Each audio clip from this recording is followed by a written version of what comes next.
Last Sunday afternoon, Linda and I went up to visit her mom. We had Sunday afternoon free. It was Labor Day, so Linda and Josh and I guess we're all off for Labor Day, resting from our labors, if you will. So we decided we'd go up and visit Linda's mom, take her out to dinner. So we went up to visit her, and by 3 o'clock in the afternoon, we were pretty starved. That's when we got north of Baltimore. So Linda's mom loves this Italian restaurant nearby, so they're on Resy. If you don't know what Resy is, you're not missing anything. It's an online reservation system. So I made, because Linda was driving, I made an online reservation, and I still, to this very moment, will say that I made it for September the 1st. However, we walked into the restaurant, and they said, the hostess said, no, you made that for tomorrow. And I said, oh, well, I'm sure I pressed. No, you made it for tomorrow. People make this mistake all the time. They're just stupid. It's okay. It's okay. We'll find a seat for you. So that's how I heard it. That may not have been exactly what she said, but that's exactly what I heard. She was dancing her head around, it was pretty close, probably. So I tried to channel in the moment, well, whatever makes it work for you, fine, see this. The food was great, our waitress was fantastic, everything about dinner was great. Except I had this bad feeling in the really pit of my stomach from that whole encounter at the hostess station that lasted all of 30 seconds. So the next morning I get up, we have a great meal, we go hang out with Linda's mom, and I go down and, because it's a sleep-in day, we got to sleep in a little bit. I went downstairs and sat with my journal for a while and did something called shadow work. And shadow work is essentially, where did all of that come from? Because I was still feeling, it bothered me 12 hours later, this whole feeling. And I began to realize where that came from. That I still remember, I told Linda at breakfast that morning when she came downstairs and she had taken Reedy for a walk and we sat down to eat breakfast, that 6-year-old James went next door to the new next-door neighbor's house. And, it was probably the third time I'd been over to play at their house. And they were a really nice family. There was the youngest boy was my age. I was the oldest. And he had like a teenage, there was a big age difference between he and his older sister and older brother. They invited me to stay for dinner. And I don't know, I said something, I don't remember. They asked me a question. I answered it, and whatever it was, they just laughed at me. Not with me. I didn't say something funny. I said something, and so I have lived to this day with the 6-year-old James doing everything he can to avoid embarrassment, and it's become the habitual play that I go to. So why this waitress bothered me more than probably she should have, whether her head bounced or whether she made me feel like stupid people, I felt stupid. In the same way the 6-year-old boy felt stupid sitting at the dinner table at his next door neighbor's house. And because that visits me anytime there's a risk to be taken, anytime I have to make a statement, I have to always be sure that any answer I give to a question is absolutely right before it comes out of my mouth. I do way more reading than I ever need to do because I have to be sure that if somebody asks a question, I've got the answer, and it's the right answer, and they won't challenge me. Because 6-year-old James doesn't want to be embarrassed, doesn't want his face to turn red. 6-year-old James is still speaking inside of me. And in order to be transformed, I have to face 6-year-old James. And I have to tell 6-year-old James that God loves him just the way that he is. And that I love and accept him just where he is. And it's okay to be embarrassed sometimes. We all make mistakes. But you see, in order to be transformed, we have to do the hard work. The hard work. Now, I want to share with you, where do we go to find out about doing hard work and transformation in our lives? Well, I'm turning to the Gospel of Mark today, and I'm looking at the very first sermon that Jesus gave. He has been baptized by John the Baptizer, and, he's been driven out into the wilderness, and he wanders around. He wanders around in the wilderness, tempted by Satan. He's among the wild animals, and the angels took care of him. And then, after John was arrested, so John doesn't get much of a ministry in the Gospel of Mark. We're only on verse 14. And so 13 verses, and John is in prison. After John was arrested, Jesus came. This is verse 14, by the way, of chapter 1 of Mark. Jesus came into Galilee announcing God's good news, saying, "Now is the time. Here comes God's kingdom. Change your hearts and lives and trust the good news." Now is the time. Here comes the kingdom. Change your hearts and lives and trust the good news. So, I found in this, the whole change your hearts and lives is a word in Greek. I'm not going into it. Just don't worry about it. It doesn't matter what word it is. We're not studying Greek. We're studying how to be changed. The word for change is one that means transformation. And it means really change direction in life and go in another way. But I think the whole message, I found in it 4 important and cogent things for us to keep in mind. First of all, now is the time. Now is the time. Guess what? You can't transform yesterday. You can't decide to go back to yesterday and fix it. There's no fixing yesterday. Yesterday is gone. You have now. You can only be present now. You can only be here now. And now is what you have. Now is where you meet God. Now is where you meet one another. Now is where you can be present. Don't plan on how you're going to be really good and being present at work tomorrow at 9 o'clock when you show up. Don't worry about 9 o'clock tomorrow morning. If you can really be present right now, you can be really present at 9 o'clock tomorrow morning. Or you might not be. But you've got to practice.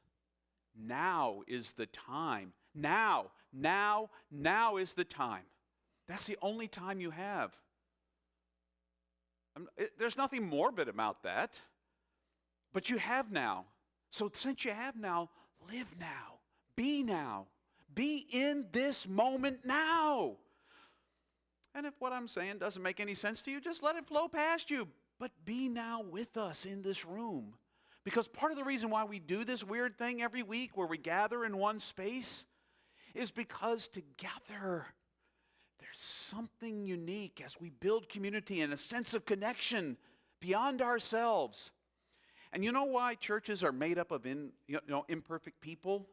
Is because we need practice working with imperfect people that will let us go. That will let us slide sometimes and confront us other times. Call us out. Sister, I don't know what you're thinking, but come on. That is not okay.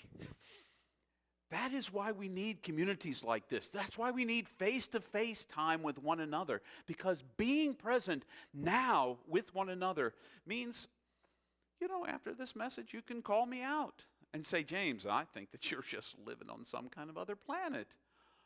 Tell me more. Or, James, I want to hear more about this now. How do I get this now? Well, you've already got it. Dude, do that. You got it. It's now. You just got to practice being now. Stop worrying about what happens later on this afternoon. Sure, beer and hymns is happening at 6 o'clock, and you're looking forward to a good New District brewery, sour, or an IPA just sliding across your lips as you're singing hymns and thinking, wow, isn't that amazing? I know you're looking forward to it. And maybe you're even looking forward to it now. Or perhaps you're looking forward to celebrating Malcolm's 13th birthday, which is tomorrow. But whether you're looking forward to it or not, and I've called him out, and so now Malcolm may never speak to me again. But it's okay. He will speak to me because he's exceptionally kind. And I know where he lives. So, but we only have now. We're not at Malcolm's celebration yet. We're not at Beer and Hymns. So don't let your mind be there yet. Put your mind back here. Be present now, because this is the moment when you could be transformed. You might see life through a whole new eyes. You might have heard in my story about your 4-year-old child or your 7-year-old child who got embarrassed or something happened, or you made a mistake, and you've been reliving that mistake habitually. Every time someone calls you out, all you can feel is the shame you felt as a 6-year-old. Instead of really being present to the moment, you're still living with a 6-year-old mindset, as opposed to, in my case, 56-year-old mindset. I need to move forward 50 years. I need to move forward 50 years and be now. Now is the time. Second, here comes the kingdom. Here. Jesus wasn't saying, get ready to stamp your ticket to slide on into heaven on the next go-round in the spiritual realm. Here comes the kingdom. Here the kingdom comes. The kingdom is among you. The kingdom is within you. The kingdom's all around you. That's what the kingdom is. That's what Jesus preached in Matthew, Mark, and Luke. The kingdom. Here we are. Here comes the kingdom. So are you living like here's the kingdom? Are you waiting for the next kingdom? I'm waiting to punch my ticket, James, because I hear they've got golden streets in heaven. What are you going to do with golden streets if you're dead? Do you think it's going to really matter to you how much gold is piled up there? Because in all honesty, gold really isn't worth anything. I don't care what the gold market tells you your gold is worth. It's not worth a single penny more than a piece of copper. Or whatever goes into making this chair. Whatever metal is in there. Steel probably and something else. It doesn't matter. Those things, here is the kingdom. If this is the kingdom, if here and now is the kingdom, how are you going to interact with the people who are in the kingdom with you? And that's everybody. When you meet somebody on the street, you've got now, you've got here. There's this wonderful, yesterday we did this day retreat. I co-led a day retreat with my very good friend, Sister Hyann, who is a Buddhist nun. And so we were co-leading this, and she was telling us, I think you were telling us the story about, or was I reading the Thich Nhat Hanh? I can't remember now. No, it was in our Lectio Divina that we did together yesterday, about Thich Nhat Hanh talking about every encounter with every child. He was just there.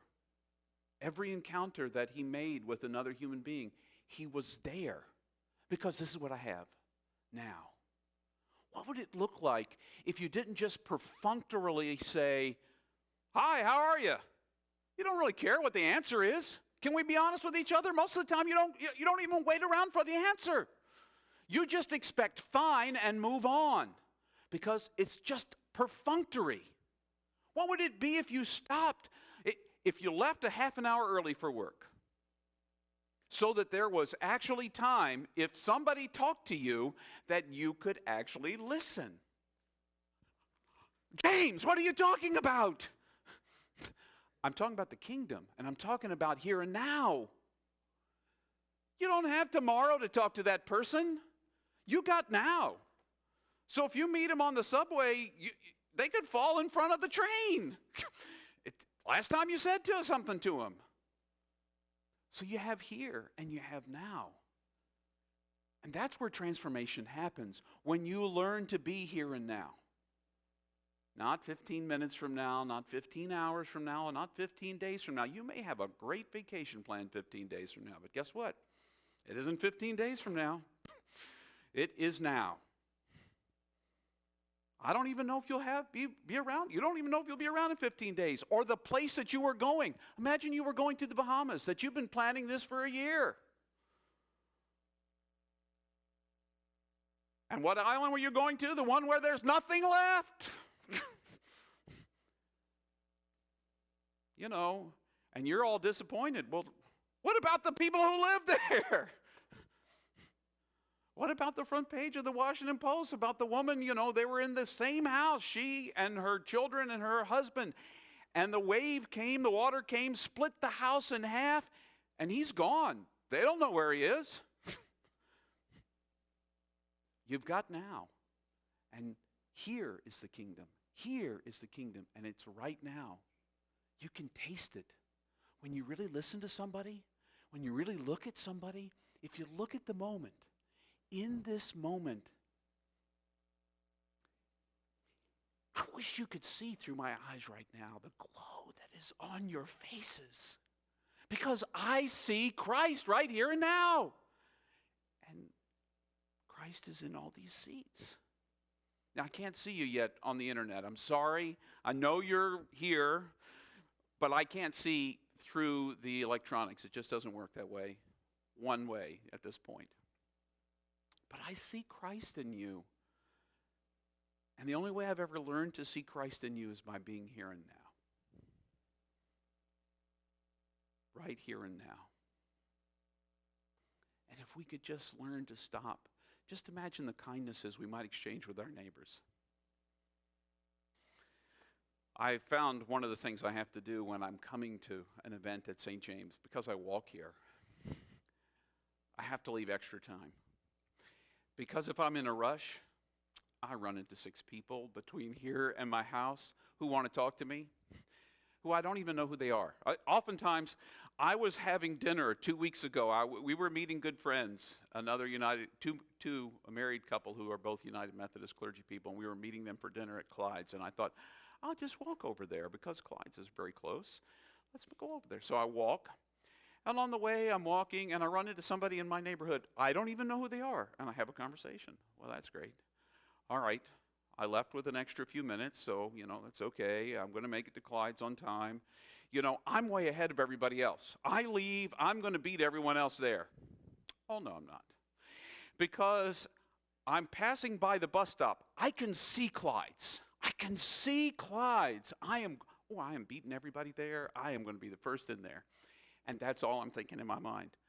Until the guy who's sitting at the bus stop starts talking to me about the refugee crisis. I'm walking by. I don't even say hi to him. See, this is how bad I was. I wasn't in that moment. He brought me into the moment about the refugee crisis. He said, how do we not treat each other like human beings? What the heck are we putting people in cages for? And he starts going on. And then I find out that he was a refugee and that he's here.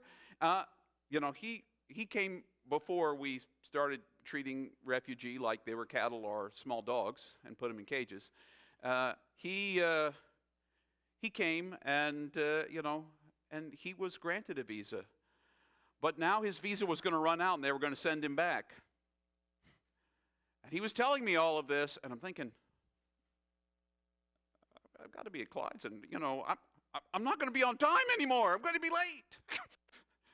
And everybody else is like waiting for me. Is James ever coming to eat dinner at Clyde's with us? And so eventually I got there after I was in that moment. What would it be like if we made moments to listen to people who needed to talk about what's going on in their lives? What would it be like if we were really in the moment with each other? How would our lives look? Wouldn't they look a little different? One of the practices we learned yesterday was about walking meditation. Now, I had practiced walking meditation, but a different way. But have you ever really thought when you walk what it's like to just land on a foot and be here right now? And then I'm here. And then I'm here. Whenever we're walking, we're almost always going somewhere. But it's not here. It's there. Guess how often you get to be there? Never. Unless I'm referring to you. You're there, Debbie. But if I walk over to you, then we're here. You're there.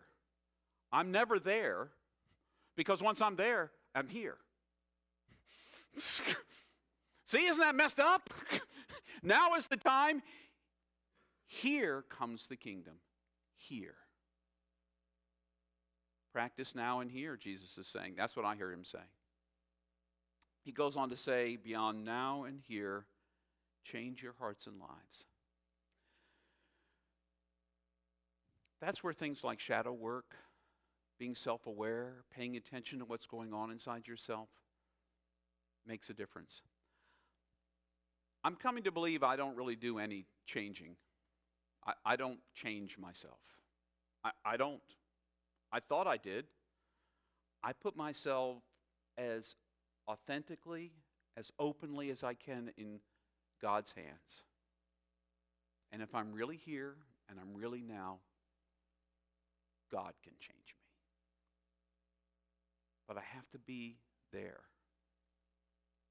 Not there, I have to be here. No one even called me out. Was anyone even listening? I have to be here for God to change me, to transform me. I have to practice. Now, I was raised to believe practice makes perfect. It doesn't. There is no such thing as perfect unless everything is already perfect, and it's not. Everything's already good. Everything's always good. That's what the Bible tells us anyway, at least if I read Genesis. So, practice means you just keep getting practice. I've taken up a new practice. First thing when I wake up in the morning, open my eyes, and I'm thankful that I have another 24 hours to practice, or however long I've got. Thich Nhat Hanh taught me that. I get to keep practicing. It's not about being perfect or getting it right every single time. I want to tell you that as much shadow work as I did on Monday morning, I'm going to be embarrassed again. Somebody's going to bring that 6-year-old boy back to the surface by wagging their head at me, making me feel stupid. Somebody's going to do it. And somebody's going to do the same kind of thing to you. Maybe you don't have a 6-year-old little boy or a little girl in you that feels stupid or doesn't feel pretty or handsome or doesn't feel whatever it is that feels inadequate to whatever lies in front of you. But the truth is, that person is absolutely loved by God just for the person they are, just for the person you are already. So what is the good news? Because the last thing Jesus says after we need to change our hearts and lives is to trust the good news. I think the good news is Jesus himself. And let me tell you what I mean by that.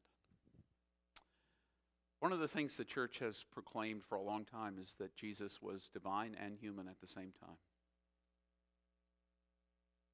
Every one of you is divine and human at the same time. There has never been a moment in your life when you were separate from God. And if you can trust that you're not separate from God, your life has changed. I'm convinced that's what salvation really is. Trusting that you've never been separate from God. Not that you are God. We all think that sometimes. But just go out and try to change the weather. It's just not going to happen.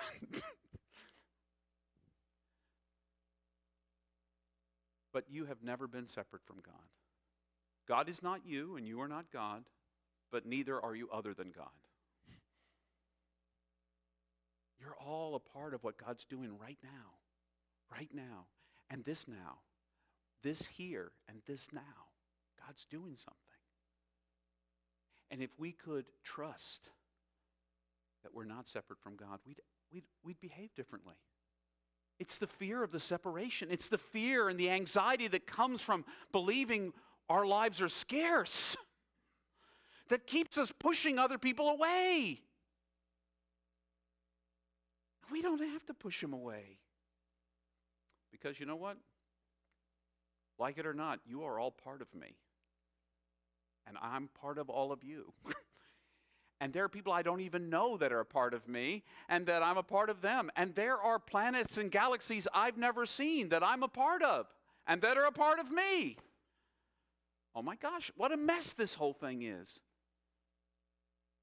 If you could trust the good news that nothing less than love can name you.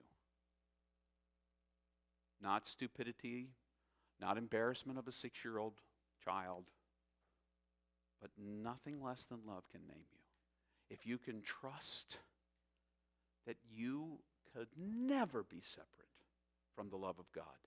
Nothing, absolutely nothing can separate you from the love of God in Christ Jesus our Lord. Nothing. We'd all be different people. We'd be transformed. So, now is the time. Here comes the kingdom. Change your hearts and lives and trust this good news. You're already loved. You are not separate. You matter. And guess what? You are matter too. Matter that matters. Because all matter matters. So what are you going to do about it? All right, James, that was really nice. Okay, very elevated. Woo! You're going to practice here and now. That's what you're going to do. You're going to practice here and now. So you're going to be here. You're going to breathe. And when you forget you're here, you're going to breathe again. When you start thinking about this afternoon, trying to rush out the door because you're like, oh my gosh, James is going on and on and on and on. When am I going to get out of this place? When I let you.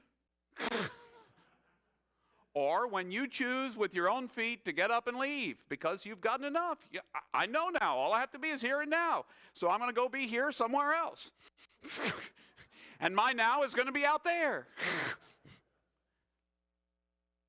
But imagine being here and now wherever you were. When a child speaks to you on the street, be in that conversation.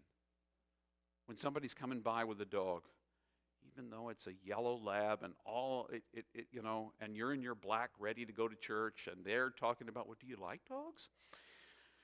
I don't like yellow lab hair all over my black jeans, but yes, I love dogs. And I'll squat down and pet your dog and talk to him or her. I didn't pay attention, doesn't matter. And the dog was very happy. All matter matters, yes, but it doesn't matter what gender. It just was a dog. So go and practice here and now. If nothing else, breathe in the moment. Take a few walks where you actually don't have to get somewhere, but you're just walking. Stop and smell the roses. Now that's a good one. And when you're having a conversation with someone, don't touch your phone. Really be in the conversation.